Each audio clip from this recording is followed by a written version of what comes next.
Deux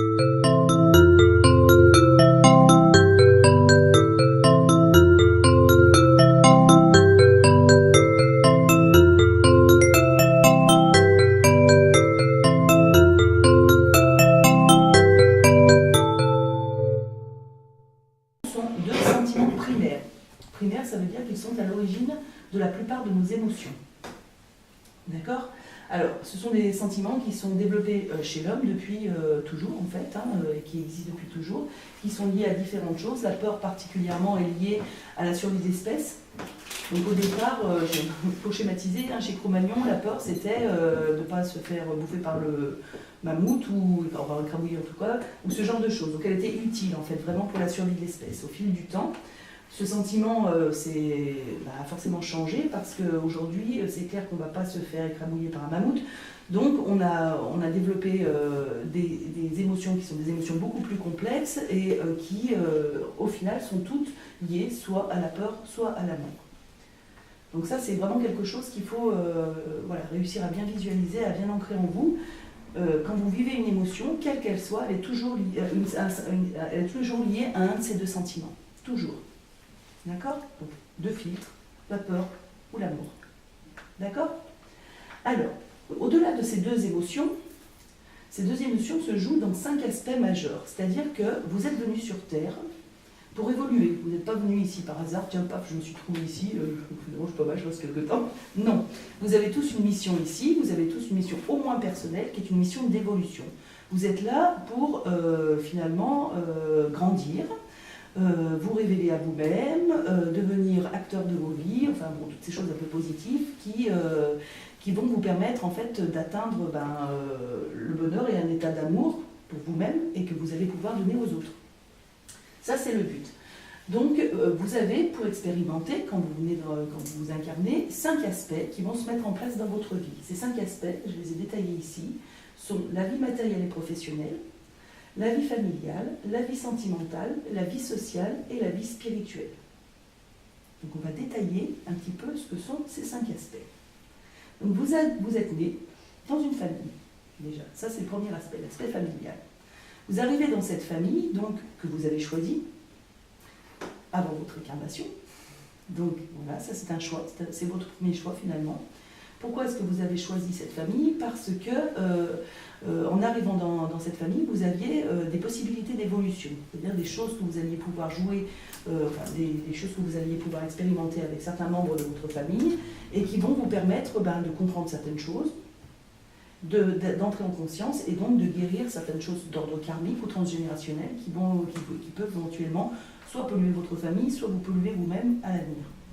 Donc voilà pourquoi on choisit sa famille. Alors il y a une chose qui est très importante et qu'il faut comprendre, c'est que le premier enfant qui s'incarne dans une famille, et je parle bien d'une famille d'un couple, est toujours miroir du père. Le second est toujours miroir de la mère. Donc ce sont les deux places d'enfants qui sont les deux plus importantes. Les autres choisissent, mais leur application finalement dans le transgénérationnel sera beaucoup moins importante. Donc si vous êtes arrivé en première ou en deuxième position, vous avez un vrai rôle à jouer dans l'histoire de votre famille. Qui est en premier ou deuxième? Non, pas mal quand même. Ok. Premier, toi? Premier. Oui. Ah bah presque tout le monde du coup. Bon. 5e. Un 5e. Bon, c'est un peu atténué du coup pour toi, tant mieux. C'est pas mal. Alors, donc, qu'on soit un garçon ou une fille, c'est pareil. Si on est le premier, on est miroir du père. Si on est le second, on est miroir de la mère. Qu'est-ce qui se passe? Alors, il y a deux possibilités d'évolution quand on est dans ces positions-là. Après, on choisit, si on est le 3e, 4e, 5e, 6e, un parent miroir quand même, mais ce sera quand même atténué. Mais on jouera quand même des choses avec. Donc il faut quand même en avoir conscience. Notre famille est notre premier terrain d'expérimentation. C'est celui qui va nous permettre de mettre certaines bases dans cette incarnation et de nous faire évoluer. Donc avoir une forme de stabilité vis-à-vis de sa famille est important. Stabilité, ça ne veut pas dire que parfois c'est tout beau, tout rose. Ça veut simplement dire qu'on a réussi à lâcher prise et à avancer vers quelque chose de serein, en fait, tout simplement. D'où la peur et l'amour. D'accord? Alors, notre famille, on grandit, voilà. Si on est miroir du père, on va travailler sur le transgénérationnel du père, c'est-à-dire sur toutes les mémoires qui concernent la lignée du père. Voilà, il peut y avoir du boulot, et ça peut nous polluer. ce qui peut faire remonter des peurs et donc du coup perturber nos relations familiales. Si on est en numéro 2, on est miroir de la mère. Donc on a à nettoyer toute la ligne transgénérationnelle de la mère. Donc il y a aussi du boulot. Bon, si on a des frères et sœurs plus petits, du coup ça permet d'aider quand même, hein, ça soutient un peu. Voilà, ce n'est pas toujours le cas. Alors, qu'est-ce qui va se jouer dans cet aspect familial autour de nos sentiments primaires? Alors, en fait, vont se mettre en place différentes choses. Alors, la première des choses qui vont se mettre en place, ce sont les accords de famille. Alors, pour ceux qui ont déjà assisté à une conférence sur les accords, vous vous souvenez que les accords, ce sont les choses qui sont mises en place par nos parents dès notre naissance, qui sont un peu, on pourrait dire des valeurs, si vous voulez. Par exemple, la place de la femme, voilà, les valeurs de respect, etc. Enfin, tout un tas de valeurs qui sont véhiculées par nos parents. Donc ces valeurs-là vont déclencher en nous des sentiments, forcément. Là, je pense que vous êtes tous d'accord, parfois on est d'accord, parfois on n'est pas d'accord. Donc si on est d'accord, ben, on est plutôt dans l'amour, si on n'est pas d'accord, on finit par basculer dans la peur. Et la peur va nous faire des choses. La peur va déclencher par exemple des émotions de colère, ou bien des émotions de rejet, de refus, de tout un tas de choses. Toutes nos blessures, les 5 blessures par exemple que vous expérimentez peut-être dans vos vies, sont liées au départ à un aspect familial déséquilibré avec des peurs qui se mettent en place. Donc des accords de peur, qui vont vous mener à l'âge adulte, forcément, à être dans des situations qui seront très compliquées à gérer quand vous allez avoir à affronter avec votre famille ou dans d'autres aspects de votre vie qui seront liés à un aspect masculin ou féminin, des choses, voilà, des manifestations de peur. Colère, angoisse, anxiété, stress, toutes ces choses qui, au final, vous polluent un peu la vie. Alors, comment se détacher? On expliquera après comment on entre dans un cercle vicieux ou comment on entre dans un cercle vertueux. Toujours est-il que voilà, la famille, c'est vraiment notre première base et c'est de là que viennent nos premières peurs. C'est vraiment la base de ce qui nous construit. Donc on doit, il est important d'aller déterminer quelles sont nos peurs. Au-delà de l'enfant miroir du père ou de la mère, il faut savoir qu'en fait ces 5 aspects ont aussi sont aussi des aspects masculins ou féminins. Par exemple, la vie familiale est un aspect féminin. La vie matérielle et professionnelle est un aspect masculin. La vie sentimentale est un aspect féminin. La vie sociale est un aspect masculin. Et la vie spirituelle est mixte. Ok ? Donc si vous avez un déséquilibre dans votre vie familiale qui est un aspect féminin, il est fort probable que vous ayez par la suite un déséquilibre, par exemple, dans votre vie sentimentale. Forcément, puisque ça aura une répercussion dessus. Si vous avez des déséquilibres, par exemple, ou si vous avez des difficultés à gérer votre relation au père, vous aurez forcément des difficultés dans votre vie matérielle et professionnelle. Ou dans votre vie sociale. Donc ça a une grande importance, en fait, les relations familiales qui ont été mises en place dans votre enfance. C'est vraiment une base très importante. Parfois, on n'a absolument pas conscience d'avoir eu des difficultés, finalement, avec un père ou une mère, et pourtant, on s'aperçoit que dans notre vie, quand on fait le bilan, on se dit, mais pourtant, moi, dans ma vie, ça bug toujours du côté matériel et professionnel, ou ça bug toujours du côté social. Et bien, ça veut dire qu'à ce moment-là, on a un problème de positionnement avec le père. Et qu'on a peur de quelque chose. Alors, soit de ne pas être à la hauteur de l'image que le père, de l'image du père, enfin, en tout cas, il y a forcément une peur qui est autour de ça. Donc, c'est ce qu'il va falloir aller chercher. Donc, cet aspect familial est à analyser quand, arrivé à l'âge adulte, on se retrouve dans des situations où, voilà, certains aspects se retrouvent bloqués. Si on a un problème avec la mère, l'aspect familial peut être bloqué, ça veut dire qu'on aura du mal à garder des relations harmonieuses avec sa famille, ou du moins à lâcher prise. C'est que ce sera toujours ou très conflictuel, ou trop fusionnel, ou des choses compliquées à gérer. Et on aura la même chose qui va se reproduire dans notre propre famille, celle qu'on va créer, donc avec nos enfants. Donc ça va très loin. Il faut vraiment réussir à trouver un juste équilibre dans tous ces aspects. D'accord ?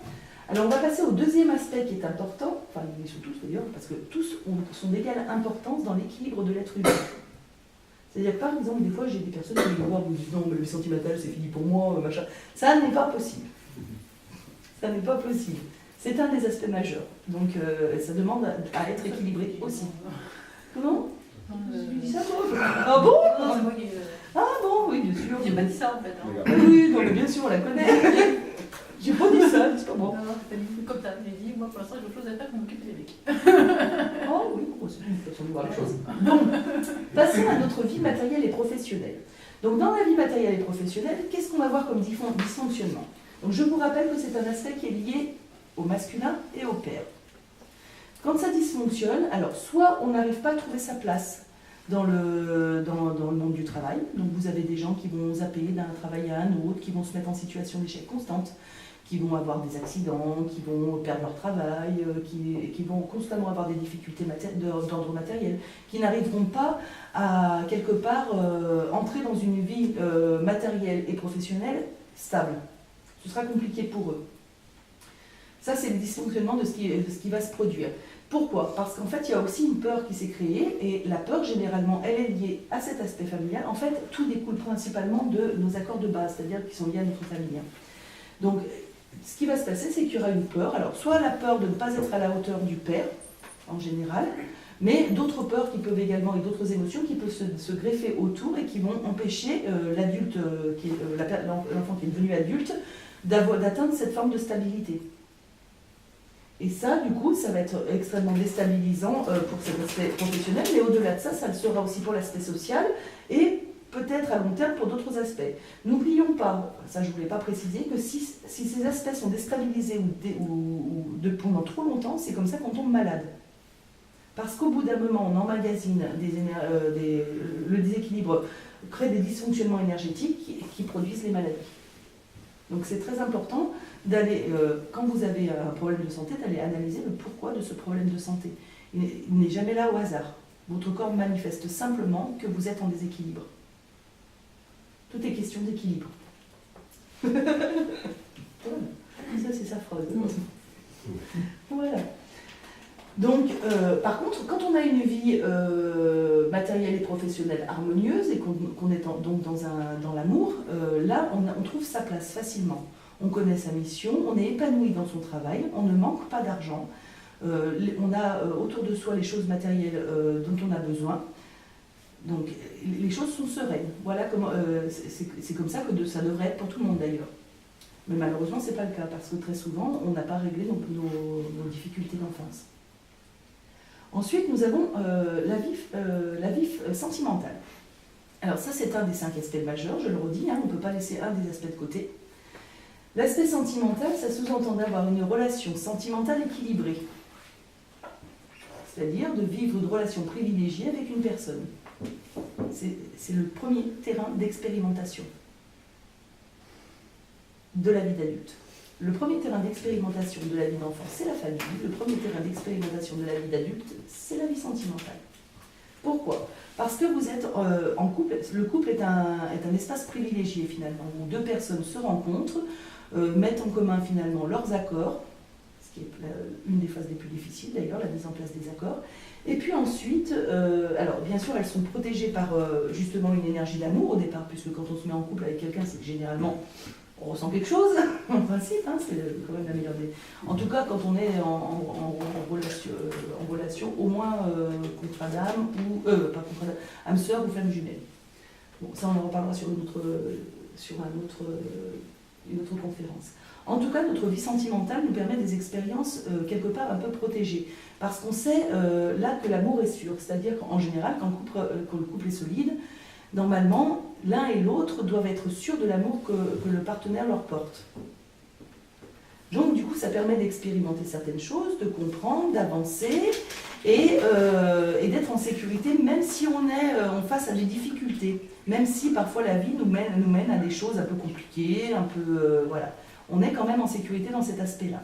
Quand cet aspect dysfonctionne, c'est-à-dire qu'on n'arrive pas à caler une relation de couple, qu'on a du mal à être en harmonie dans le couple ou à avancer sereinement à 2, c'est que généralement, là pour le coup, il y a un problème de positionnement avec la mère, dès l'enfance, et qu'on n'arrive pas à expérimenter du coup correctement. Donc ça veut dire qu'il y a des peurs qui remontent à l'enfance et qui nous empêchent d'être sereins. Avec la mère? Avec la mère. Les difficultés de couple, c'est toujours lié à un vécu avec la mère. Alors après, voilà, vous avez toujours des dysfonctionnements dans les aspects, c'est normal, on est là pour expérimenter. Tant qu'on est incarné, on expérimente. Vous ne pourrez jamais vous reposer sur vos lauriers. Faut pas rêver. Toujours dans le dysfonctionnement. Bah, non, le problème c'est que l'être humain choisit d'expérimenter dans le dysfonctionnement, mais on pourrait très bien expérimenter dans le cercle vertueux, c'est-à-dire en menant des expériences qui soient épanouissantes et qui ne soient pas souffrantes, dans l'amour. Donc, maintenant, l'être humain choisit très souvent d'aller dans la peur. Voilà. C'est bien ça l'enjeu en fait. L'enjeu il est là, il est de se dire mais comment est-ce que je peux continuer d'expérimenter mais en étant dans l'amour et pas dans la peur et pas toujours à me casser la figure, à me ramasser parce qu'au bout d'un moment c'est un peu fatigant quand même. Il faut reconnaître. Voilà. Mais en même temps on est responsable. Oui. Parce que c'est nous qui choisissons les expériences qu'on mène et même inconsciemment d'ailleurs et qu'elles ont un but. C'est-à-dire nous permettre d'aller nettoyer tout ce qui nous pollue. Le but, c'est le nettoyage. Donc voilà pour notre vie sentimentale. Ensuite, on a la vie sociale. La vie sociale, c'est votre entourage, c'est vos amis, les gens qui... toutes les personnes, hormis les personnes qui sont de votre famille. D'accord? Donc ça peut être aussi les collègues de boulot, ça peut être vraiment... c'est assez vaste en fait. Alors, une vie sociale équilibrée, c'est une vie où on est capable de sortir, de s'amuser, d'avoir des activités extérieures en interaction avec d'autres, sans avoir peur, sans timidité, en étant épanoui et en étant soi-même. Ça, c'est la vie, c'est l'idéal. Après, dans la vie sociale, parfois on a des dysfonctionnements. Il y a des gens qui vont être extrêmement timides, il y en a d'autres qui vont avoir du mal à aller vers l'autre, ou qui ne vont pas comprendre pourquoi ils sont rejetés tout le temps, ou ce genre, où il peut y se manifester en fait certaines blessures qui ont le rapport d'être trahis, etc., etc. Donc la vie sociale, n'oublions pas, avec un aspect masculin, donc lié au père. Quand ça dysfonctionne au niveau social, cela veut dire qu'en fait on n'a pas réglé non plus quelque chose, on a une peur liée à son père, et qui nous empêche d'aller vers l'extérieur. Parce qu'au-delà du masculin, du père, le masculin c'est l'extérieur, le féminin c'est l'intérieur. D'accord? Donc voilà pour notre vie sociale. Ensuite vient l'aspect mixte, qui est l'aspect spirituel. Alors vous me direz, mais tout le monde n'a pas cet aspect de développer. C'est pas vrai en fait. Quel que soit le niveau sur lequel on se place, quelle que soit la dimension sur laquelle on se place, on a toujours un aspect spirituel, même s'il n'est pas développé. Certaines personnes vont être très proches de la nature, par exemple, ou vont aimer les animaux, ou vont avoir à cœur de sauver la forêt amazonienne, des choses comme ça. Ça aussi fait partie de l'aspect spirituel, en fait. Certains vont être musiciens, sans avoir développé d'autres capacités. Ça fait partie aussi de l'aspect spirituel. Tout ce qui nous relie à l'énergie, en fait, tout simplement. Donc, on peut le développer, quelle que soit la dimension sur laquelle on se trouve. Et c'est un aspect qui est très important, parce qu'en fait, c'est l'aspect d'équilibre, puisqu'il est l'aspect mixte. Donc c'est sur cet aspect qu'on va pouvoir s'appuyer, par exemple, pour réussir à parfois rééquilibrer les autres aspects. Donc il a vraiment une réelle importance. Commencer à vouloir comprendre comment on fonctionne, comment on se positionne, comment on évolue, c'est une des premières marches qui mène à la connaissance de soi. Et donc forcément à l'apaisement et à l'amour. Voilà pour nos 5 aspects de vie. Alors ensuite, on va parler de... Est-ce que vous avez des questions déjà sur les 5 aspects de vie? Est-ce qu'il y en a pour qui ça parle, tous ces trucs? Moi, je voulais savoir par rapport à la vie spirituelle. Oui. Est-ce qu'on prend conscience tard dans notre vie de cet aspect-là? Pas forcément en fait, parce que tu sais, tu as des enfants qui ont des amis imaginaires. Voilà, alors ça c'est typiquement le truc. Alors les enfants ont des amis imaginaires, et puis les parents leur disent non, on peut pas avoir d'amis, ils sont complètement fous, machin, alors donc, du coup ils en parlent plus, paf, sauf qu'ils l'ont toujours. Sauf qu'ils ont l'impression après de pas être normal. Et donc du coup là, l'aspect familial verrouille quelque chose au niveau de l'aspect spirituel. Et là, donc du coup, on se retrouve avec un accord qui arrive à l'âge adulte, la personne, elle a des capacités, elle a des possibilités, mais non, j'ai rien, non, pas du tout. Voilà. Comment ça? Donc en fait, c'est éveillé dès tout petit, sous une forme quelconque, mais c'est toujours éveillé. Oui. Après, toi, tu avais une petite retrouvée? Oui, par rapport à la vie matérielle et professionnelle, ouais. J'ai changé 5 fois de métier. D'accord, ah oui, quand même. et c'est bien, enfin, je veux dire, je suis quand même restée 37 ans sans parler avec mon père. Ah bah voilà, tout s'explique. Donc en fait, effectivement, là, on a un contentieux avec le père, quelque chose qui n'est probablement pas réglé, et donc du coup, une difficulté à aller vers l'extérieur dans la vie professionnelle, et peut-être aussi dans la vie sociale. Mais ça peut se manifester que sur un des deux aspects, hein. Plus professionnel. Social, Ouais. parce que j'ai Mm. des amis de la Donc là, ça c'est bien. C'est déjà, ça veut dire que c'est déjà pas mal. Changement, Oui. avec des accidents. Oui, avec des mises en échec, voilà, on est vraiment dans un cercle. Jusqu'à ce que ça m'arrête, même physiquement. Voilà. J'ai Eh ben, c'est une fibromyalgie. Ah oui. Ah oui. Alors typiquement, la cible de la fibromyalgie, en plus, c'est qu'est-ce que je porte, hein, si je porte trop pour les autres. Ouais, c'est ça. Donc il y a sûrement quelque chose à régler du côté de cette histoire avec ton père. Alors je me suis réconciliée depuis l'année dernière. Ce qui est bien. Et mais maintenant, ça y est, en fait, au moment où je me réconcilie, je perds ma mère Mhm. et je veux tout travailler. Ouais. Oui, enfin là, il y a quelque chose qui est bien embriqué là, hein, à mon avis, qui est à travailler, effectivement. Mais tout est lié, effectivement. Est-ce que d'autres ont des choses à propos de tout ça là? Moi, je me suis juste demandé si du côté d'Arnaud, c'était pas inversé en fait. Ah non, bon, voilà, Carnot est inversé. Alors, dans quel sens est-ce Non, qu'Arnaud parce est que lui, il a une sœur aussi. Hmm.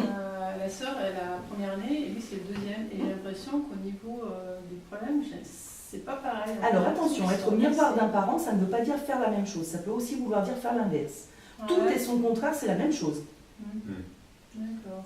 C'est la question que j'allais te demander Oui. dans le terme miroir. Qu'est-ce Voilà. qu'on entend par Quand on miroir? entend miroir, alors ça va être soit on va être le copier-coller du parent miroir, donc Mhm. on va faire tout pareil, soit on va être totalement l'opposé.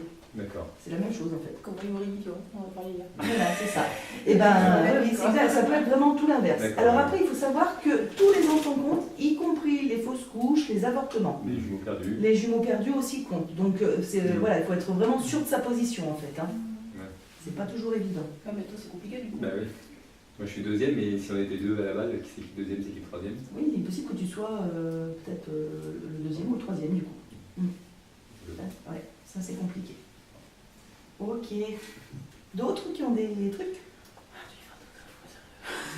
Mais non, du coup. Oh, mais c'est compliqué. Alors, Juste oui. une chose, il peut sûrement aussi avoir des discordances sur le père et sur la mère en même temps. Ah bien sûr, Ah oui. tout à fait, oui. On peut être venu pour les deux, hein. Tout à fait. Ah oui, tout à fait. Et là, c'est d'autant plus difficile du coup. C'est-à-dire qu'on a choisi quelque chose de très ambitieux en fait pour son évolution. C'est souvent les âmes qui sont des âmes anciennes et qui ont besoin d'avoir un bond en fait, d'évoluer très rapidement. Donc du coup, elles se retrouvent à gérer deux problématiques différentes, mais une fois qu'elles les ont dépassées, par contre, en général, c'est une vraie libération. Donc ça, c'est intéressant pour toi. Les relations qui peuvent durer, je sais pas, moi 10 ans, puis ça s'arrête, on recommence sur une autre chose plusieurs fois, c'est aussi un problème avec ma mère. Oui, c'est la même chose. Ah, ouais. Mhm. Moi, c'est vrai que sa question était intéressante parce que moi, je vois mon frère, lui, Mhm. par contre, moi, Mhm. Oui, donc voilà, comme quoi on peut être né dans la même famille et avoir absolument pas du tout les mêmes difficultés parce que c'est pas la même position, parce que c'est pas les mêmes parents miroirs, c'est parce que c'est pas la même histoire, ni la même évolution. Ouais. lui, j'ai le père et la mère, quoi. Mhm. Quoi. Oui, voilà, il a décidé. Et lui, Ouais, non mais c'est ça. c'est marrant, quoi. Alors comment est-ce qu'on entre dans un cercle vicieux? Est-ce que vous savez ce que c'est qu'un cercle vicieux? Je vais vous donner un petit exemple. Alors, un matin, vous vous levez, vous renversez votre bol de café. Bon, ça commence bien. Alors là, vous vous dites, ça commence bien. Bon, paf, alors comme ça commence bien, vous prenez le bol, paf, vous l'éclatez dans l'évier. C'est ça le cercle vicieux en fait. C'est tous ces trucs qui, parce qu'il y a eu une action à un moment donné, vous a rempli d'une émotion de contrariété, va faire que vous allez vous enliser dans cette contrariété et produire des actions de plus en plus négatives et de plus en plus fortes, jusqu'à arriver à un moment où vous êtes à un point où c'est vraiment, vous en pouvez plus et ça a tout et tout s'écroule en fait. Sur la même journée? Non, ça peut être sur long terme. Hein. Ah non. Là, je vous donne l'exemple du bol parce que c'était sur une journée, mais c'est typiquement aussi des gens, si on parle d'un aspect professionnel et matériel, qui disent mais de toute façon, je m'en sortirai jamais financièrement, donc ça sert à rien, nanani, et de toute façon, ce sera toujours comme ça, et et paf, et ils s'enfoncent, et donc du coup, c'est sûr qu'ils s'en sortiront jamais. Vous voyez? Ou sur un point de vue, je sais pas moi, sentimental, ou de toute façon, alors des fois j'ai des gens qui viennent, oui mais les hommes c'est tous les mêmes, nanana, et voilà, et donc du coup, il n'y a plus de possibilité. On verrouille, c'est fermé, et donc du coup, on reste dans notre cercle vicieux. Comme c'est pas la bonne voie, puisque la bonne voie c'est quand même d'être dans l'amour, et ben du coup, au bout d'un moment, tout se met à dysfonctionner, et on finit par tomber malade. Ça c'est le principe du cercle vicieux. Et si vous observez très attentivement vos vies, si vous prenez un petit temps comme ça juste pour observer, vous allez vous rendre compte que très souvent vous entrez dans un cercle vicieux. Hein? Inconsciemment. Inconsciemment, bien sûr. Bah oui, oui, bien sûr, c'est tout un processus inconscient. Mais comme on est quand même très conditionné et porté vers le négatif, naturellement, enfin, on espère que ça va changer, et ben du coup, c'est très facile d'entrer dans un cercle vicieux. C'est très facile de se laisser glisser, en fait, tout simplement, en se disant, bah non, je suis pas responsable, c'est pas de ma faute, tout ce qui m'arrive, regardez ce qui m'arrive là, c'est... Mais non, nous sommes responsables de tout. C'est parce que vous laissez glisser et partir vers le bas que ça continue de descendre et de descendre et de descendre. En fait, c'est comme si on n'assumait pas une irresponsabilité. Oui, exactement. C'est de la peur. Hein. C'est de la peur et c'est une protection en fait qu'on met en place au début en se disant bah non, c'est pas moi parce que du coup on n'est pas dans la responsabilité. Mais à partir d'un moment, finalement, on se retrouve à ne plus pouvoir sortir de ce schéma et à ne jamais réussir, quel que soit l'aspect.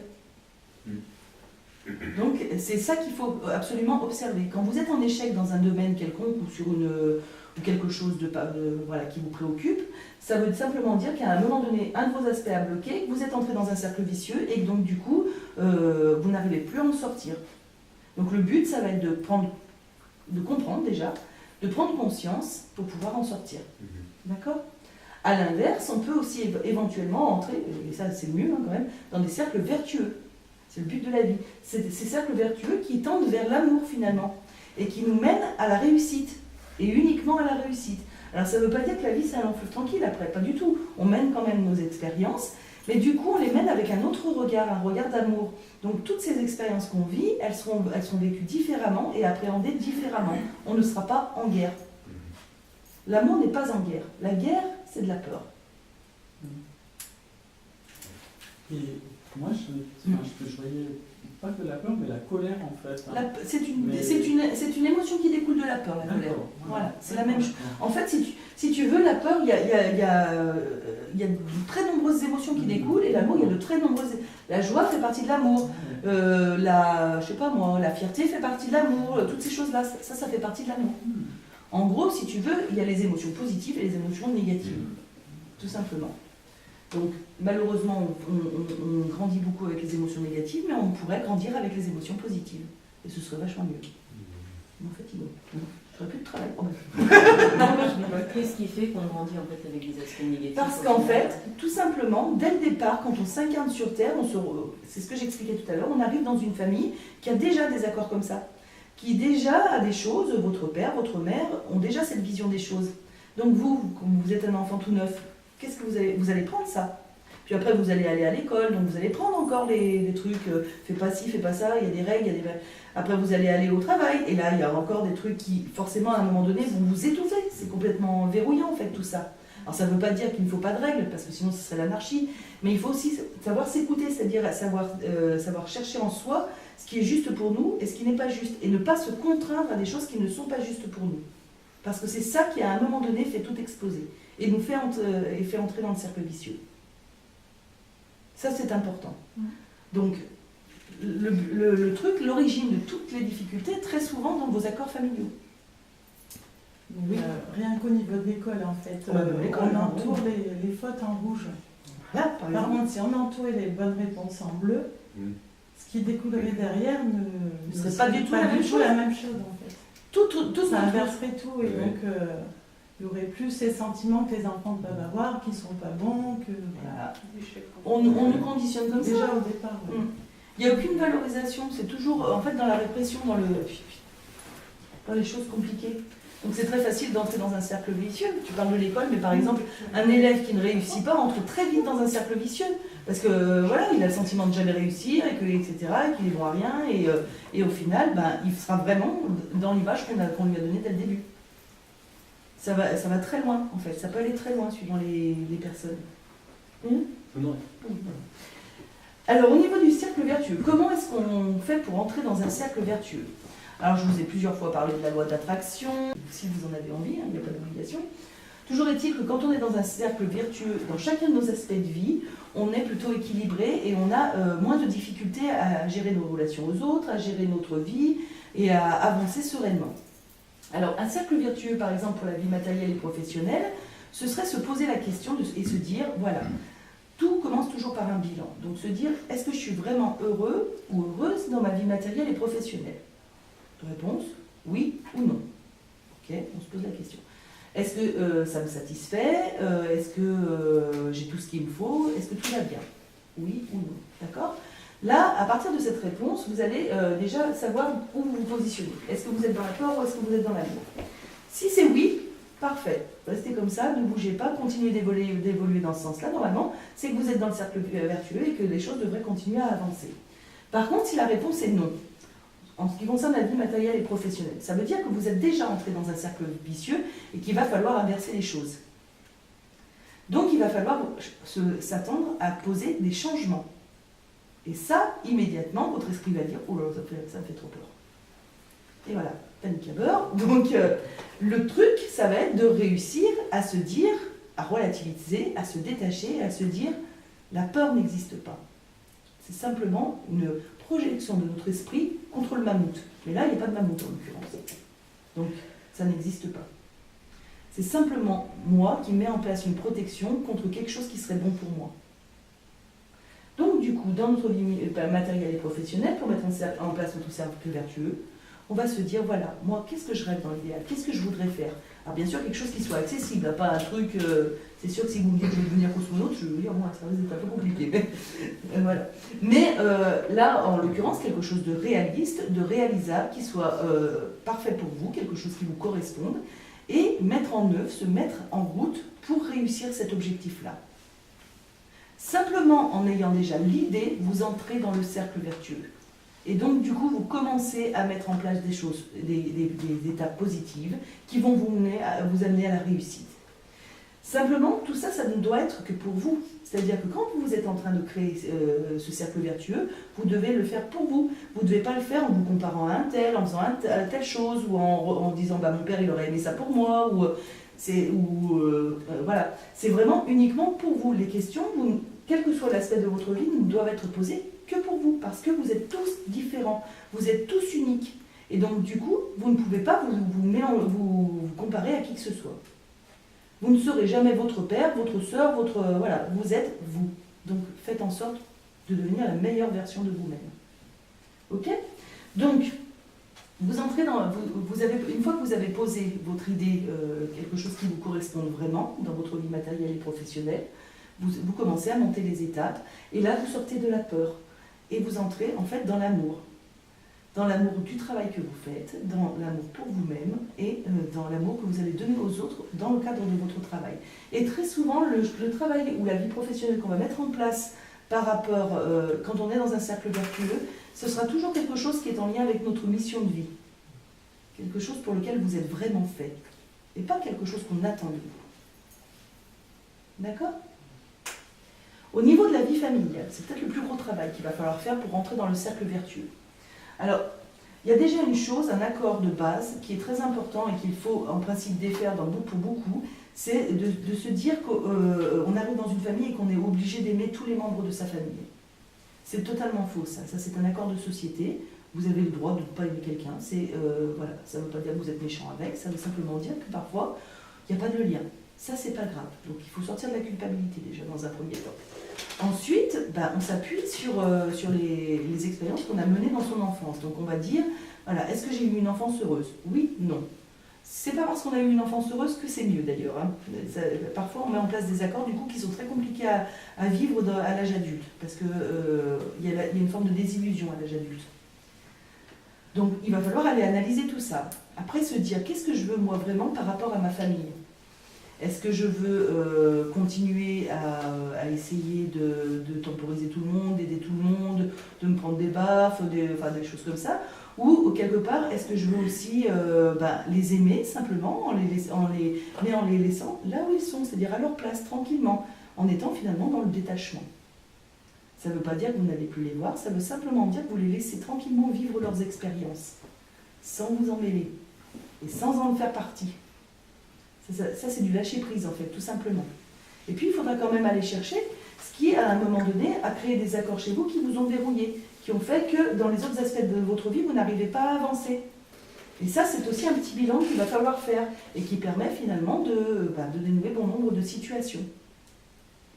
Le travail sur la famille est le travail le plus important qu'on ait à faire dans chaque incarnation. parce qu'on n'arrive jamais par hasard dans une famille, et que les premières années de notre vie s'impriment vraiment et déterminent beaucoup de choses de notre avenir. Le plus important et pas le plus facile. C'est le plus difficile. C'est très souvent. Hein. Même chez les personnes qui ont le sentiment d'avoir une enfance heureuse, il y a quand même des gros verrouillages en général. Alors ensuite, nous passons à notre vie sentimentale. Donc vous avez grandi, vous êtes devenu adulte, après vous avez mené une vie sentimentale. Alors là on fait un petit bilan, on se dit tiens, comment c'était ma vie sentimentale? Est-ce que j'ai eu une vie sentimentale stable? Est-ce que j'ai toujours fait les bons choix? Est-ce que je me suis toujours sentie aimée? Est-ce que j'ai toujours aimé dans mes relations de couple? Donc ça va être une des premières choses à faire. Ou bien est-ce que j'ai vécu des relations de couple qui m'ont permis d'expérimenter des choses que je n'ai pas pu expérimenter avec mes parents? Ça peut arriver aussi. Donc il faut quand même essayer de remettre en perspective ces relations de couple pour voir quelles expériences elles nous ont apportées. Pourquoi vous avez choisi d'être en couple avec telle personne? Si ça n'a pas fonctionné, c'est qu'à un moment donné, ce n'était pas le meilleur choix. Donc il va falloir aller creuser ce genre de choses et aller voir pourquoi, tout simplement. Et pour rentrer dans le cercle vertueux, il va falloir être honnête avec soi-même. C'est-à-dire que la relation de couple est une relation qui n'est pas un long fleuve tranquille non plus. C'est une relation d'expérimentation. La première question, en général, que je pose aux personnes qui viennent me voir et qui ont des problèmes de couple, c'est: est-ce que vous aimez votre partenaire? Si la réponse c'est « ah ben je ne sais pas », ou il y a un temps de réflexion et on n'a pas de réponse, c'est qu'il y a un problème. Ou si c'est « oui, bon, voilà ». Normalement, quand on aime quelqu'un, on le sait et ça, on le dit. Donc déjà, posez-vous déjà cette question si vous avez ce genre de soucis. Hein. Voilà. Et ensuite, alors si vous êtes en accord avec vous-même par rapport à la personne avec laquelle vous êtes, déjà, on entre dans un cercle vertueux. Donc on est quand même dans quelque chose qui est relativement positif. Ensuite, bien sûr qu'il y a les aléas de la vie. Vous êtes deux personnalités différentes qu'il va falloir réussir à combiner ensemble. Et donc là, il y aura forcément des compromis à faire. Et quelqu'un qui lutte contre les compromis, c'est de la peur, ça. C'est-à-dire, si vous n'arrivez pas à mettre en place des choses qui soient à la fois bonnes pour vous, mais aussi pour votre partenaire, ça veut dire que, quelque part, vous n'êtes ni en accord avec vous-même, ni en accord avec le couple.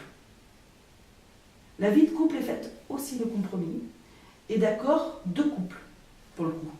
C'est-à-dire que de deux accords, on en fait un, qui est bon pour les deux, pas seulement pour un. Ça vous parle, ça? Oui. Tant mieux. Donc, essayez d'entrer dans le cercle vertueux, par exemple, en simplement vous demandant qu'est-ce qui pourrait être amélioré dans votre couple, qu'est-ce qui, par exemple, semble poser problème, que vous n'avez peut-être pas... La clé, c'est la communication, hein, c'est de réussir à parler avec l'autre sans s'énerver, calmement, avec amour, en le traitant comme soi-même, c'est-à-dire en l'aimant autant que soi, et en lui permettant de s'exprimer, et sans porter de jugement, surtout. C'est quoi cette tête, Aurélie? Non, parce que si c'est traité comme ça, moi je sais que des fois, moi je suis très dure, donc ça veut dire que je peux me lâcher aussi avec lui, du coup. Dis donc! Non, j'ai un peu, faut plus d'amour que tu Oui, voilà, ça veut dire qu'il y a un problème. Alors par contre, on ne s'aime pas assez pour aimer l'autre, hein? Ouais, enfin, je sais pas. Moi je sais que je suis... Pour aimer les autres, il faut commencer par s'aimer soi-même. Ça, c'est très important. Vous êtes la première personne pour qui vous êtes venu sur Terre. Moi, c'est sûr que de la tête, je ne suis pas bien souvent. Voilà. Alors, en ce qui concerne notre vie sociale, généralement, pour entrer dans le cercle vertueux, c'est relativement simple, il suffit de sortir. Oui, c'est logique. C'est-à-dire que la vie sociale, ce sont les interactions qu'on a les uns avec les autres. Donc, si au début, peut-être pour certains qui sont un peu timides, donc un peu du mal, ça va être compliqué d'aller vers les autres et tout ça. Si vous vous bousculez un tout petit peu, vous allez y arriver. Et vous verrez qu'au fil du temps, quand vous entrez dans ce cercle vertueux, vous aurez de plus en plus de facilité à aller vers les autres, vous aurez de plus en plus de plaisir à aller vers les autres, et donc du coup vous allez nouer des relations qui seront très enrichissantes pour vous et qui vous permettront d'échanger, de recevoir, de donner, et donc du coup qui vous permettront aussi d'expérimenter des choses qui sont intéressantes. Pour la vie spirituelle, c'est autre chose. Comme c'est un aspect mixte, en fait la vie spirituelle sous-entend l'amour. Quand il y a de la peur dans la vie spirituelle, on est dans le déni de ses capacités. Par exemple, on va dire ah ben non, mais moi non, j'ai pas de capacité alors qu'on voit plein de trucs. Ou on va dire oulala, mais il se passe des trucs là, donc ça me fout la trouille, c'est pas ma faute, c'est la faute de l'entité à côté. Voilà, on va tout se mettre à voir tout noir, alors qu'il n'y a rien de noir, tout est très simple. Il n'y a rien de compliqué dans la vie spirituelle, c'est de l'amour, c'est que ça. Alors oui, il y a des entités, oui, il y a un monde de l'autre côté, oui, il y a des choses qu'on ne voit pas forcément, qui sont plus subtiles, mais tout ça, il n'y a rien de vraiment négatif si vous ne faites pas appel au négatif. Donc le seul équilibre à avoir, si vous ne faites pas appel au négatif, donc le seul équilibre à avoir en fait, c'est d'abord de s'aimer, de donner de l'amour, et surtout d'être en équilibre avec ça. Ne demandez pas de choses négatives. En fait, c'est très simple, il suffit de, par exemple, suivre les accords Toltec pour ne pas faire entrer de négatif dans sa vie. Tout à l'heure, je peux pas... Oui, vas-y. Oui, on est Tout là. à l'heure, tu parlais justement du côté... alors, je ne sais plus quand est-ce que c'est venu, du fait que quand on avait peur de la partie spirituelle, ça pouvait être lié à un parent. Moi, je sais que mes parents, quand je leur disais, quand j'étais gamine, que je voyais des trucs... Mais bien sûr. Et encore, ça n'arrivait pas tout le temps, mais il y a des rares fois où ça m'arrivait. Mais non, t'as halluciné, non, t'as... Ah ben oui, mais ça, c'est très courant, ça. Et du coup, Ça t'a permis... Alors toi, ça n'a pas forcément verrouillé les choses, puisque tu exprimes ton côté spirituel. Oui, mais j'ai toujours été un peu... Même si j'étais une enfant très timide et très dans le respect de la hiérarchie, parce qu'on m'a éduquée comme ça. Oui, mais là, c'est un problème plutôt d'accord familial. Là. Oui, voilà, donc il y avait ça, plus le fait que apparemment ma mère a vécu des choses un peu particulières, qu'elle n'a pas expérimenté elle, mais bon, qui m'ont fait peur. Mon père n'a pas répondu du tout. De la peur. Voilà, donc forcément, moi à côté, à qui j'en parle quand t'es petite, par tes parents, ça ne pas trop, quoi. Et c'est vrai que malgré ça, j'ai toujours été attirée par tout ce qui avait un trait au pendu, au magnétisme. Et bon, même mon père, bizarrement, n'était pas hermétique à ça, ce qui m'a quand même envie de voir un magnétiseur, paradoxalement. Mais il y avait toujours cette idée, quand on voyait des entités, non, ça faisait peur, quoi. Et du coup, ça me bloquait. Et c'est vraiment quand, 2012, quand tu m'as estampillé les médiums, que du coup, je fais. Ouh, je t'ai estampillé. Non, mais en fait, c'est bon. Parce qu'en fait, je me disais juste sensible, réceptive, et je ne me disais pas médium, parce que moi, je mettais médium là-haut. Enfin, non, il y a plein de sortes de médiumnité différentes. Oui, mais après, ça, je l'ai appris par la suite, parce que je ne côtoyais pas ce genre de monde avant. Mais c'est vrai que du coup, ce qui me faisait peur avant au niveau des entités, ça m'a plus fait peur avant, après. Enfin, moi, c'est et maintenant que tu n'as plus peur, du coup, c'est plus facile. Ouais, mais surtout, j'ai mis des postes il y a pas longtemps.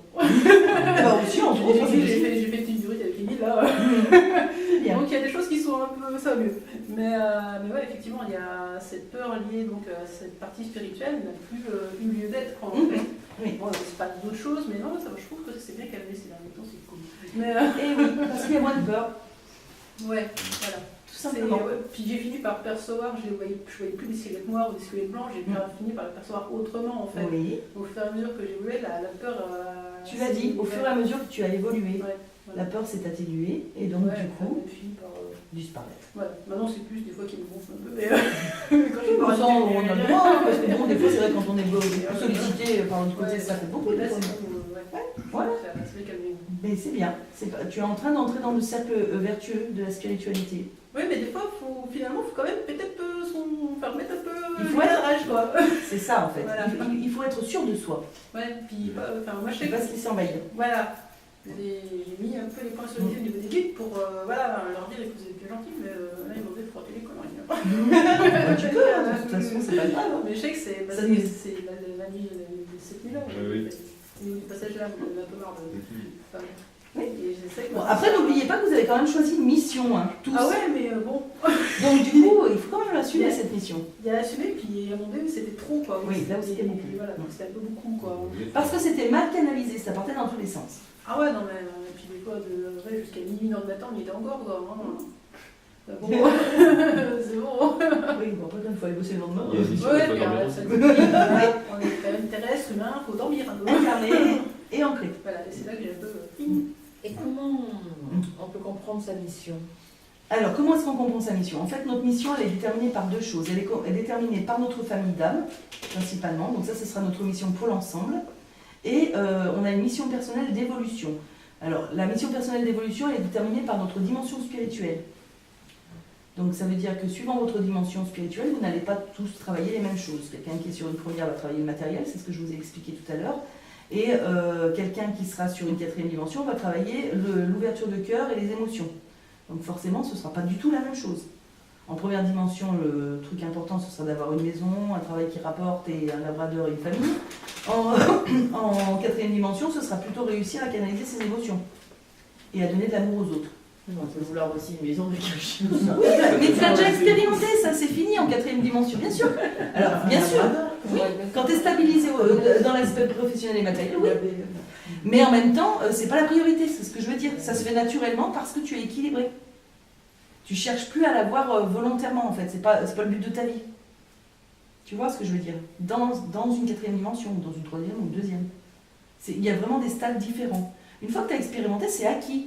Donc normalement, tu n'es pas censé l'oublier, sauf si tu as un déséquilibre dans un de tes aspects. Voilà. Qu'est-ce que vous voulez dire? Ah oui, donc notre mission.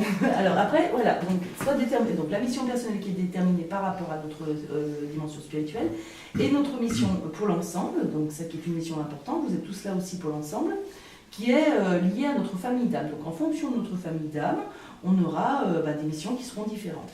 Sachant qu'il y a un certain nombre de familles d'âmes, et donc du coup on fait tous partie d'une... Il y en a 3 majoritaires, enfin il y en a 3 dont découlent toutes les autres. Donc soit vous êtes guerrier, soit vous êtes guérisseur, soit vous êtes enseignant. Et après il y a toutes les sous-familles. Chaman, alchimiste, fée, Mais guerrier. Oui. C'est-à-dire. Alors c'est une famille originelle, la famille des guerriers. C'est une famille qui est là pour de faciliter le passage de l'énergie dans les endroits où c'est un peu difficile. Par exemple, non? Hein? Un géobiologue. Pas forcément, ça peut être des gens, quoi. Ils peuvent travailler dans plein de choses différentes. Mais ce sera toujours des personnes qui seront là. Leur but, ce sera que ce soit juste en fait, que l'énergie d'amour puisse circuler normalement. Donc on les verra surtout dans les endroits où il y a beaucoup de conflits, où il y a beaucoup de choses difficiles, où c'est un peu noir, où ils essaieront de faire passer des choses. Les Ardennes, par exemple. Là. Oui, c'est bon. Non, parce qu'on a vu. Oui, par les exemple. infos là, juste. Ça peut, par exemple. On en a certains qui seront dans les forces de police, dans l'armée, dans les choses un peu. Par exemple. Mais bon, ça on l'étudiera en cours, de toute façon, les familles d'âme. Donc voilà. Donc vous saurez pourquoi vous êtes là. On sera quelle famille enfant? Oui. On va déterminer ça. Ensuite, nous allons parler du processus de guérison, parce que c'est quand même le but. Voilà. La première étape du processus de guérison, et ça c'est pour tout le monde pareil, c'est la compréhension. Compréhension, ça ne veut pas dire conscience. Ça veut dire qu'intellectuellement, on a compris quelque chose. C'est-à-dire que pour la plupart d'entre vous, d'ailleurs, la compréhension, elle existe déjà. C'est-à-dire que vous savez quels sont vos problèmes et vous avez souvent même mis le doigt dessus, vous savez quelle est l'origine. Vous le savez intellectuellement. C'est la première étape. Mais ce n'est pas encore la guérison. Savoir, ce n'est pas la guérison. Après, il y a la conscience. La conscience, c'est j'intègre ça. C'est-à-dire que d'un seul coup, j'ai une illumination qui me dit « Oh, mais tout s'explique, ça y est, j'ai compris. Vraiment, là, je suis au-delà de la compréhension. J'ai conscience du phénomène et je connais ce mécanisme. Donc, je vais pouvoir le défaire. » Et donc là, on entre en guérison. Vous voyez ? Donc, il va falloir, si vous le souhaitez, parce que ça, c'est simplement des informations que je vous donne, il va falloir en fait aller faire un bilan de vos 5 aspects de vie, voir où vous en êtes aujourd'hui. Un petit bilan, tranquillou. Et en fonction de ce que vous allez pouvoir déterminer, voir dans lesquels vous êtes dans le cercle vertueux, dans lesquels vous êtes dans le cercle vicieux, voir si peut-être vous êtes dans les cercles vicieux depuis très longtemps, et que donc du coup, il y a des manifestations physiques, et essayer donc du coup de sortir de ces cercles vicieux pour entrer dans des cercles vertueux. Après, c'est des exercices qui se mettent en place naturellement, c'est-à-dire qu'une fois qu'on a compris comment ça fonctionne, on arrive à le mettre en place pour les autres aspects. Mais je vous dis quand même que nous sommes des êtres humains et que c'est normal de vivre des expériences difficiles. Il suffit de les aborder, parfois, avec les yeux de l'amour et pas avec les yeux de la peur. Est-ce qu'il y a des questions? Oui. Et quand est-ce qu'on dort dans tout ça? C'est bon. Moi j'ai vu là en 6 ans l'espèce de festival que ça a été avec un mélange de tout ça. Oui, bah oui. Et la seule question que je me pose maintenant, c'est quand est-ce qu'on peut dormir un peu pour quand même récupérer et continuer le changement, tu vois. Non, t'inquiète, ça viendra. Ouais, Quand tu auras tout réglé. Oui, quand on aura tout réglé. C'est 6 ans que tu dis ça.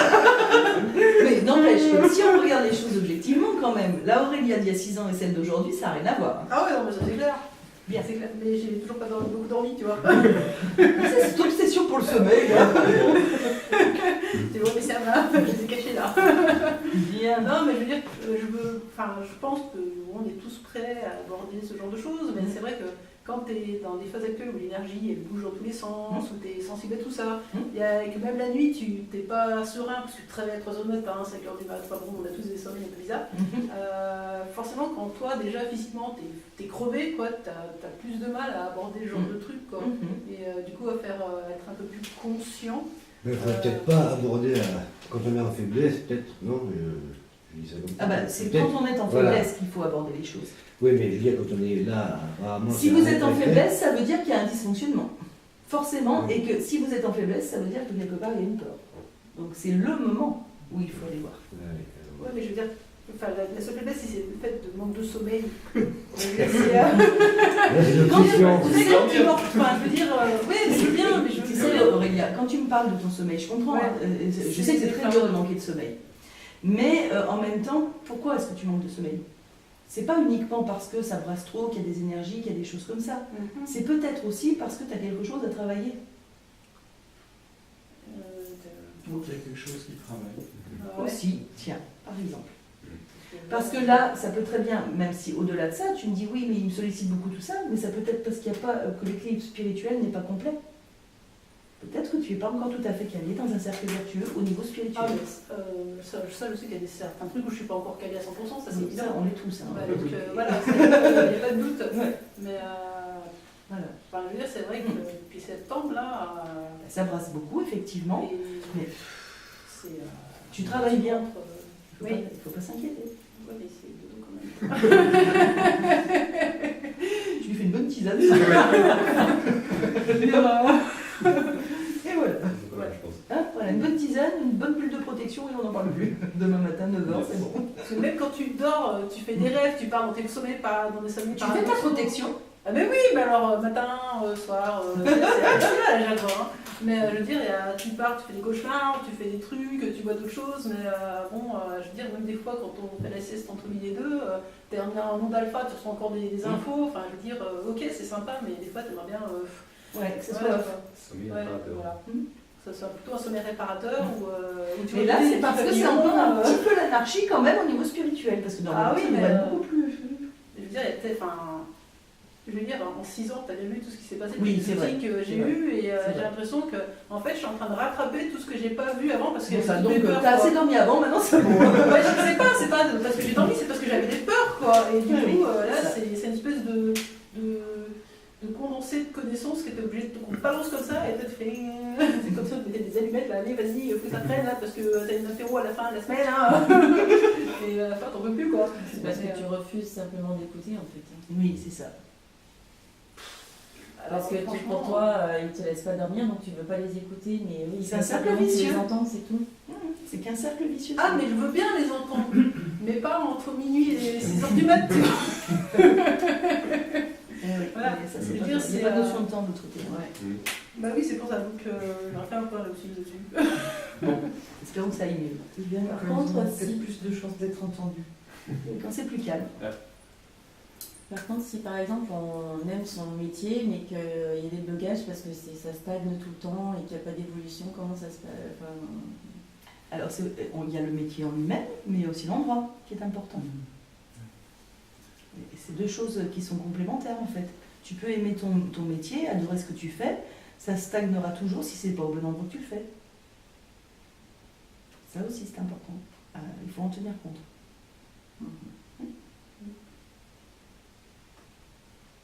D'autres questions?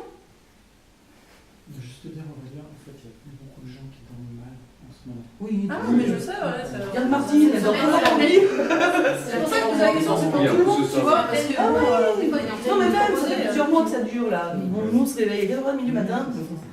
Quand t'es élevé spirituellement, forcément, ça dysfonctionne depuis quelque temps. Oui, mais le physique suit pas. Je veux dire, la première année où j'ai dû. Enfin, il y a tout qui me. Comment dire? J'allais dire tout qui m'est tombé dessus, parce qu'entre la cohésion flamme-humaine, d'assumer ma dignité. Si vous en avez envie, il n'y a pas d'obligation. Toujours est-il que quand on est dans un cercle vertueux, dans chacun de nos aspects de vie, on est plutôt équilibré et on a moins de difficultés à gérer nos relations aux autres, à gérer notre vie et à avancer sereinement. Alors, un cercle vertueux, par exemple, pour la vie matérielle et professionnelle, ce serait se poser la question et se dire, voilà, tout commence toujours par un bilan. Donc se dire, est-ce que je suis vraiment heureux ou heureuse dans ma vie matérielle et professionnelle? Réponse, oui ou non. Ok, on se pose la question. Est-ce que ça me satisfait? Est-ce que j'ai tout ce qu'il me faut? Est-ce que tout va bien? Oui ou non. D'accord? Là, à partir de cette réponse, vous allez déjà savoir où vous vous positionnez. Est-ce que vous êtes dans la peur ou est-ce que vous êtes dans l'amour? Si c'est oui, parfait. Restez comme ça, ne bougez pas, continuez d'évoluer dans ce sens-là. Normalement, c'est que vous êtes dans le cercle vertueux et que les choses devraient continuer à avancer. Par contre, si la réponse est non, en ce qui concerne la vie matérielle et professionnelle, ça veut dire que vous êtes déjà entré dans un cercle vicieux et qu'il va falloir inverser les choses. Donc, il va falloir s'attendre à poser des changements.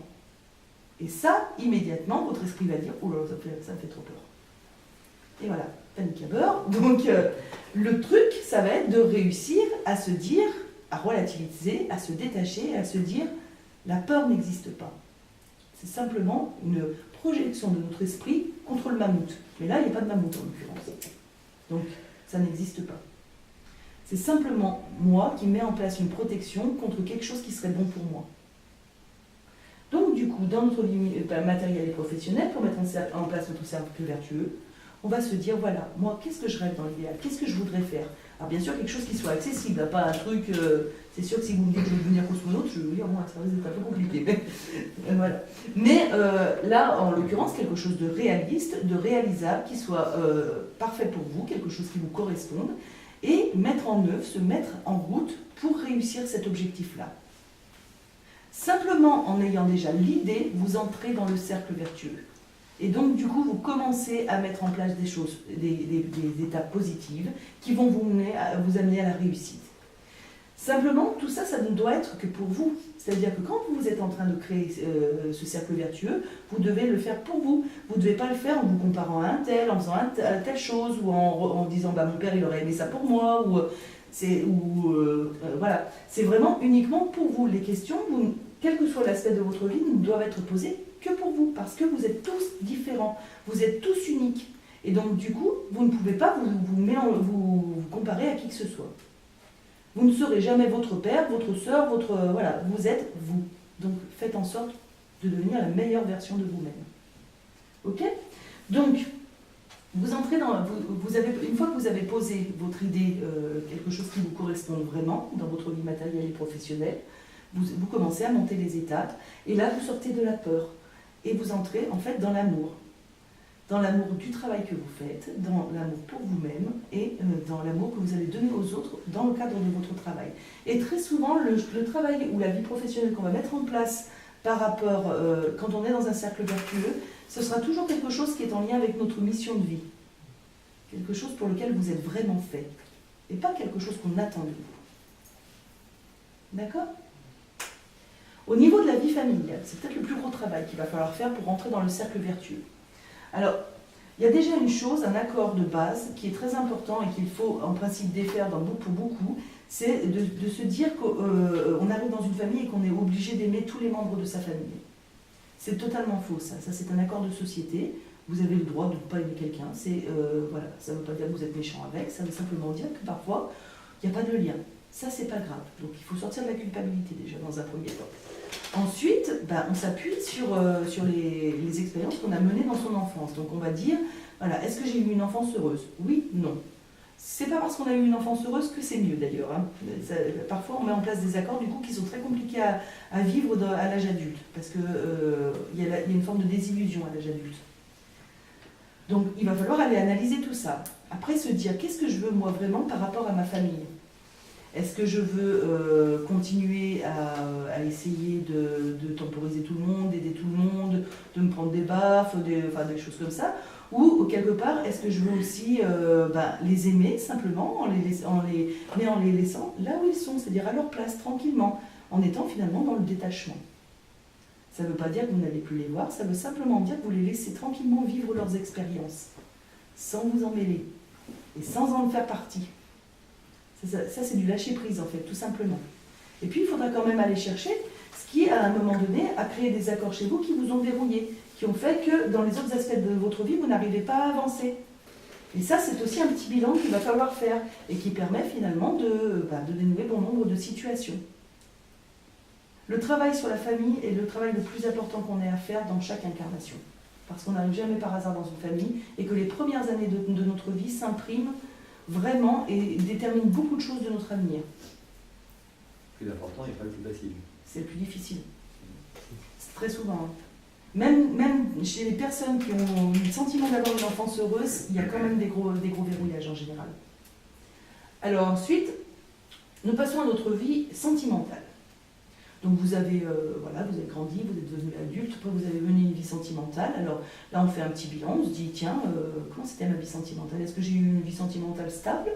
Est-ce que j'ai toujours fait les bons choix? Est-ce que je me suis toujours sentie aimée? Est-ce que j'ai toujours aimé dans mes relations de couple?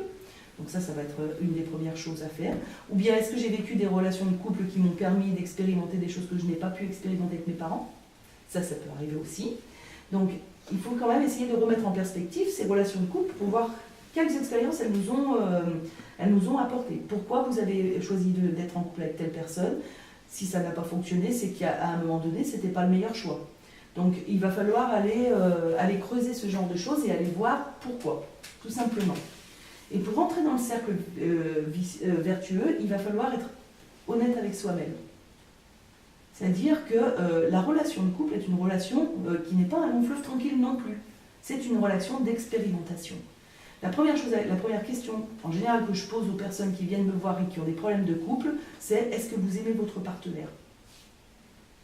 Si la réponse c'est ah ben je ne sais pas, ou il y a un temps de réflexion et on n'a pas de réponse, c'est qu'il y a un problème. Ou si c'est oui, bon, voilà.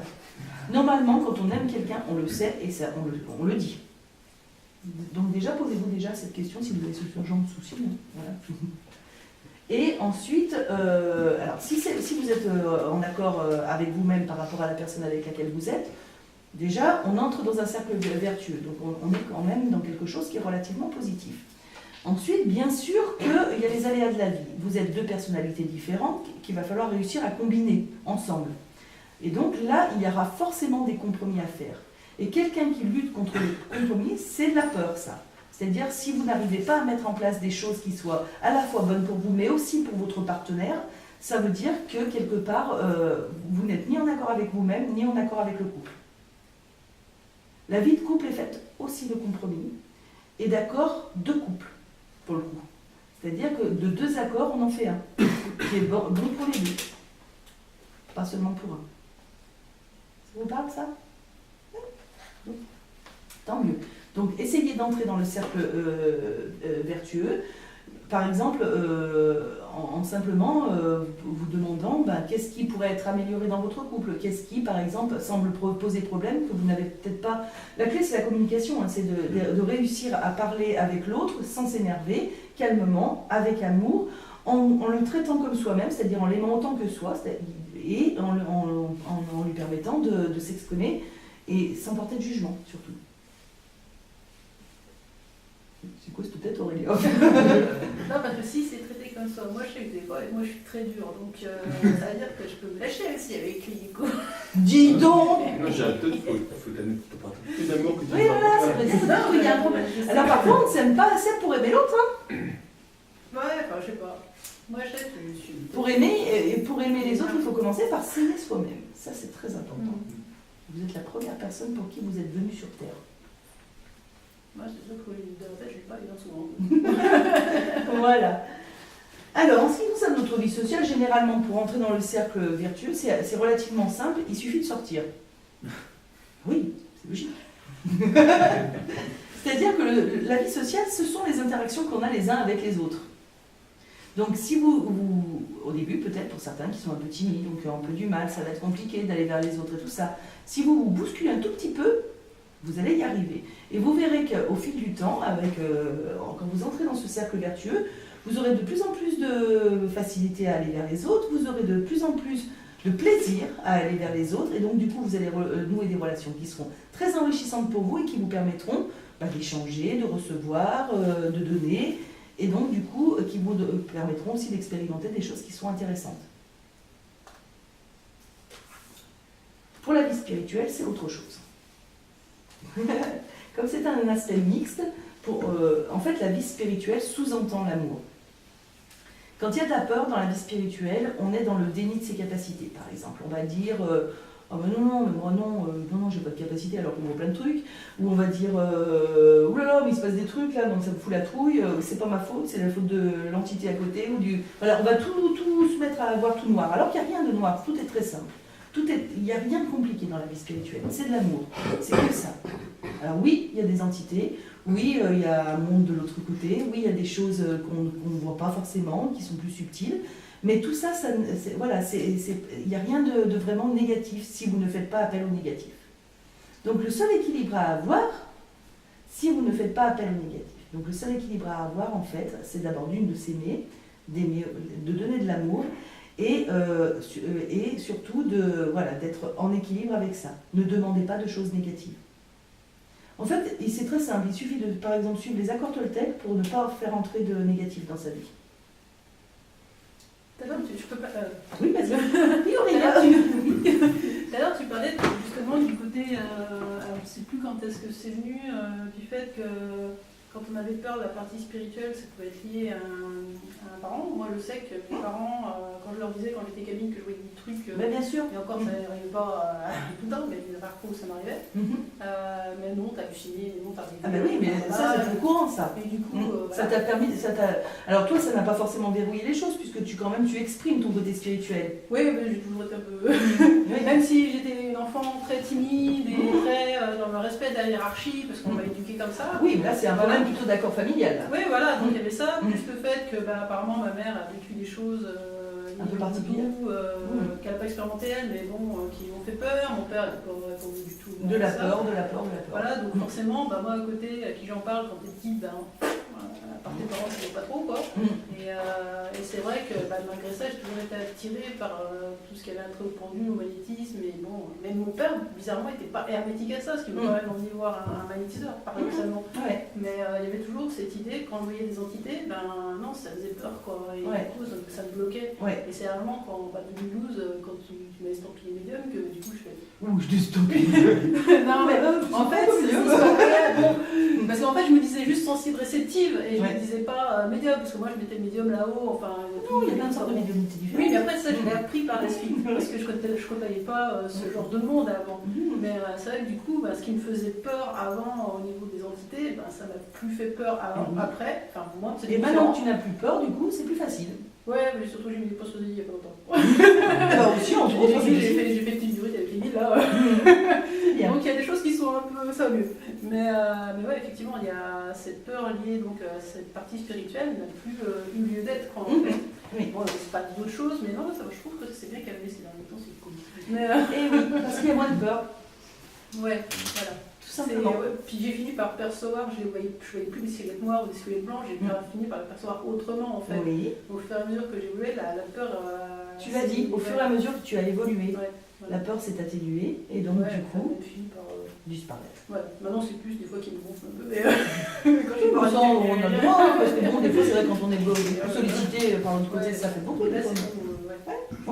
C'est calmé. Mais c'est bien, tu es en train d'entrer dans le cercle vertueux de la spiritualité. Oui, mais des fois, finalement, il faut quand même peut-être faire mettre un peu il faut être rage, quoi. C'est ça en fait, voilà. il faut être sûr de soi. Ouais, puis moi je sais pas se laisser envahir. Voilà. J'ai mis un peu les points sur les au niveau des guides pour leur dire que vous êtes plus gentils, mais là ils m'ont dit frotter les conneries. Tu peux, de toute façon, c'est pas grave. Mais je sais que c'est la nuit de cette nuit-là. Le passage là, on a un peu marre de... Oui. Et j'essaie que- Bon, après, n'oubliez pas que vous avez quand même choisi une mission, hein, tous. Ah ouais, mais bon, Donc du coup, il faut quand même l'assumer cette mission. il y a assumé, puis à un moment donné, c'était trop, quoi. Oui, là où c'était beaucoup. Voilà, donc c'était un peu beaucoup, quoi. Parce que c'était mal canalisé, ça partait dans tous les sens. Ah ouais, non, mais et puis des fois, ouais, jusqu'à minuit dans le matin, on y était encore, quoi. Hein. Bon, c'est bon. Oui, bon, après, il faut aller bosser le lendemain. Il y a une mission Ouais, de puis dormir. ça dit, on est quand même terrestre, humain, faut dormir un peu. Incarné et ancré. Voilà, et c'est là que j'ai un peu. Et comment on peut comprendre sa mission? Alors, comment est-ce qu'on comprend sa mission? En fait, notre mission, elle est déterminée par deux choses. Elle est déterminée par notre famille d'âme, principalement. Donc ça, ce sera notre mission pour l'ensemble. Et on a une mission personnelle d'évolution. Alors, la mission personnelle d'évolution, elle est déterminée par notre dimension spirituelle.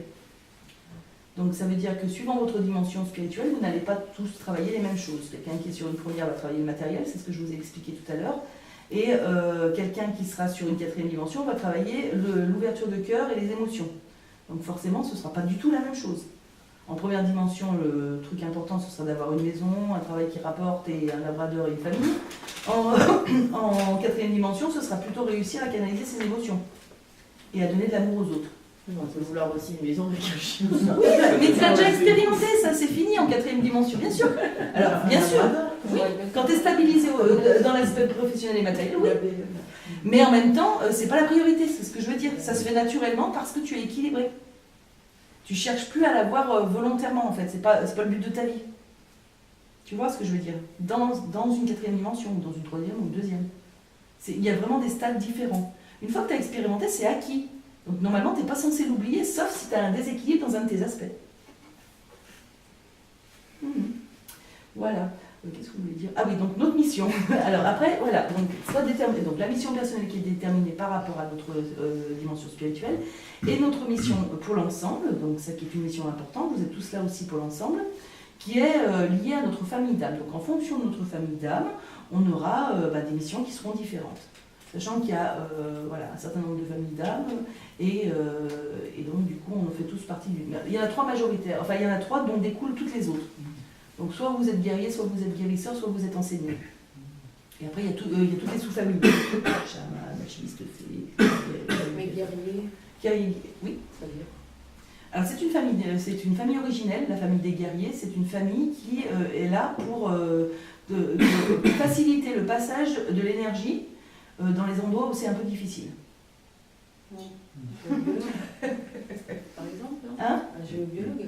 Pas forcément, ça peut être des gens, guerriers, quoi. Ils peuvent travailler dans plein de choses différentes. Mais ce sera toujours des personnes qui seront là. Leur but, ce sera que ce soit juste en fait, que l'énergie d'amour puisse circuler normalement. Donc on les verra surtout dans les endroits où il y a beaucoup de conflits, où il y a beaucoup de choses difficiles, où c'est un peu noir, où ils essaieront de faire passer des choses. Les C'est Ardennes. vrai. Les Ardennes, par exemple. Là.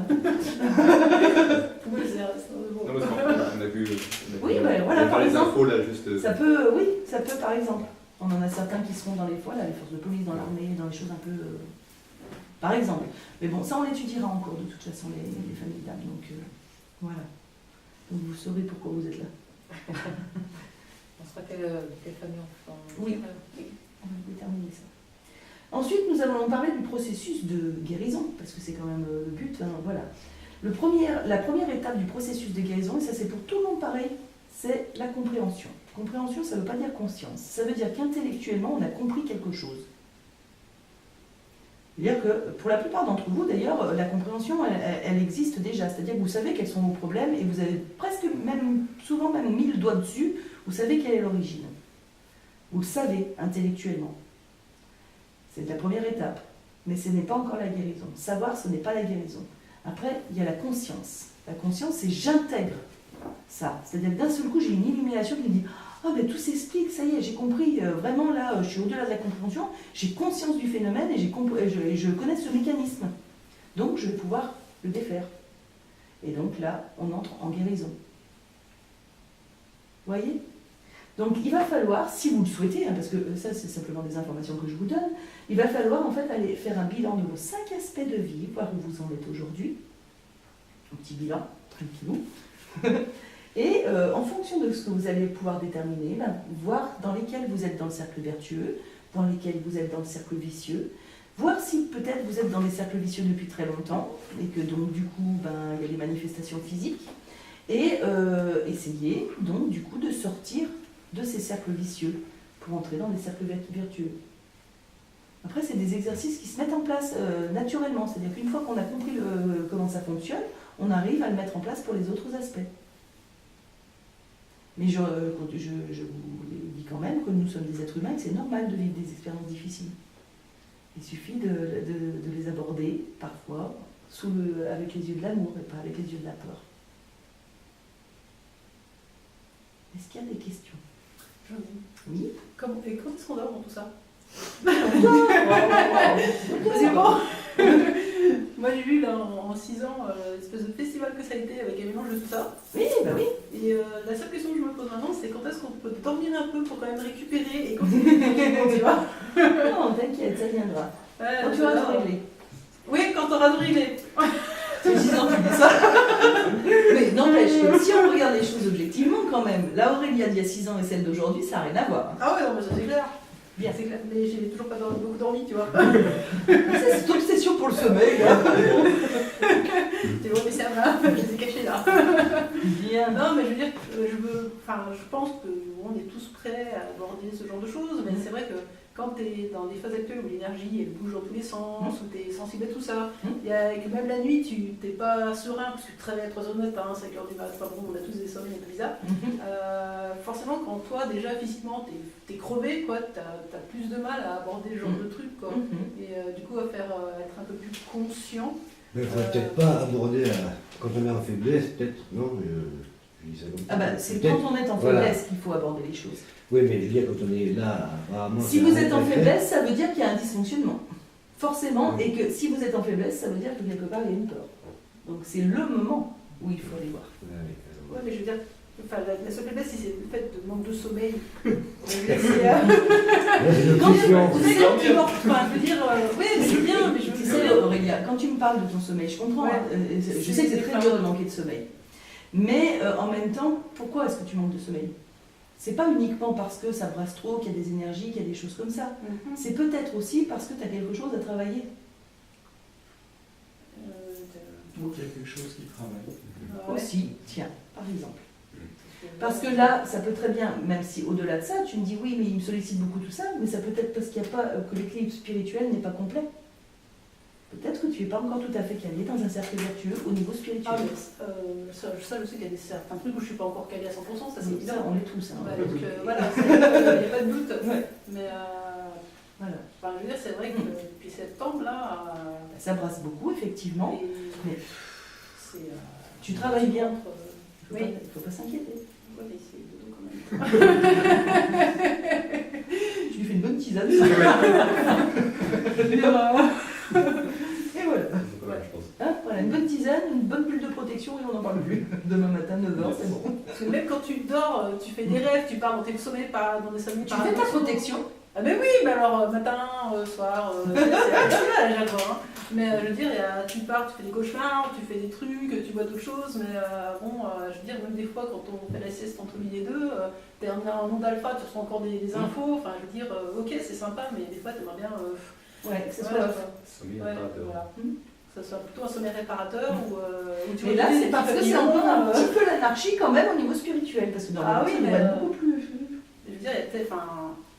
Je veux dire, en 6 ans, tu as déjà vu tout ce qui s'est passé, oui, c'est vrai. que j'ai eu, et j'ai l'impression que, en fait, je suis en train de rattraper tout ce que j'ai pas vu avant parce que donc t'as assez dormi avant, maintenant c'est bon. Ouais, je sais pas, c'est pas parce que j'ai dormi, c'est parce que j'avais des peurs, quoi. Et du coup, là, c'est une espèce de condensé de connaissances que tu es obligé de te balance comme ça, et peut-être c'est comme ça, tu mets des allumettes, là, allez, vas-y, faut que ça traîne, là, parce que t'as une apéro à la fin de la semaine, hein. Et à la fin, t'en peux plus, quoi. C'est parce que tu refuses simplement d'écouter, en fait. Oui, c'est ça. Parce que pour toi, ils ne te laissent pas dormir, donc tu ne veux pas les écouter, mais oui, c'est un cercle vicieux. Tu les entends, c'est tout. C'est qu'un cercle vicieux. Ah, mais je veux bien les entendre, mais pas entre minuit et 6h du matin. Voilà, ça c'est bien, c'est la notion de temps de l'autre côté. Ouais. Bah oui, c'est pour ça, donc on va faire un point là-dessus. Bon, espérons que ça aille mieux. Par contre, c'est plus de chances d'être entendu. Quand c'est plus calme. Par contre, si par exemple on aime son métier, mais qu'il y a des blocages parce que ça stagne tout le temps et qu'il n'y a pas d'évolution, comment ça se passe? Enfin, Alors, il y a le métier en lui-même, mais il y a aussi l'endroit qui est important. Et c'est deux choses qui sont complémentaires en fait. Tu peux aimer ton métier, adorer ce que tu fais, ça stagnera toujours si c'est pas au bon endroit que tu le fais. Ça aussi c'est important. Il faut en tenir compte.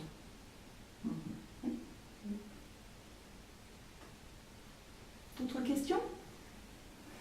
Juste dire, on va dire, en fait, il y a beaucoup de gens qui dorment mal en ce moment. Oui. Ah, mais je sais, voilà. Yann Martine, elle dort pas la nuit. C'est pour ça que je pose la question, c'est pour Oui, tout le en monde, plus, tu vois, parce que Ah bon, ouais. des fois, il y a Non mais même, ça fait poser, plusieurs mois que ça dure là. Nous on se réveille à 4h du matin. quand les médicaments, forcément, ça dysfonctionne depuis quelques temps. Oui, mais le physique suit pas. Je veux dire, la première année où j'ai dû. Enfin, il y a tout qui me. Comment dire?